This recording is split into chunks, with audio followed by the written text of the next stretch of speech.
మామ ఈరోజు ఆఫీస్లో కొంచెం లేట్ అయిపోయింది మామ. అలా నడుస్తూ ఉండగా పక్కనే బజ్జీల షాప్ కనిపించింది మామ. ఇప్పుడు తినాలని అనుకుంటాను కానీ తిన్నంటే నాకు స్టమక్లో ప్రాబ్లం అయిపోతుంది. చాలా సార్ నా బైక్ హైదరాబాద్ తేవాలని అనుకున్నాను కానీ ఈ ట్రాఫిక్ చూస్తుంటే బైక్ కంటే మెట్రోనే సేఫ్ అనిపిస్తుంది. అలా మెట్రో వ్యూని చూస్తూ అలా నడుచుకుంటూ వెళ్ళిపోయాను అనమాట మెట్రో స్టేషన్ దగ్గరికి. రోజు నడుచుకుని వెళ్తుంటే కొంచెం బాగాలేదు కానీ బైక్ తెచ్చేయాలని చాలాసార్లు అనుకున్నా.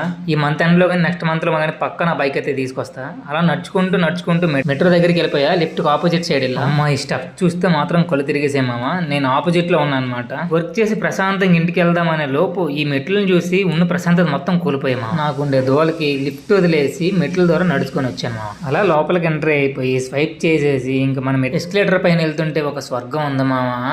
ఆహా స్టెప్స్ ఎక్కిన తర్వాత ఎస్కలేటర్ ఎక్కితే ఆ ఫీలే వేరు. అలా ఎక్కిన వెంటనే అలా మెట్రో వచ్చేసింది. కానీ దరిద్రం ఏంటంటే మామ ఒక్క మెట్రో కూడా ఖాళీ లేదు.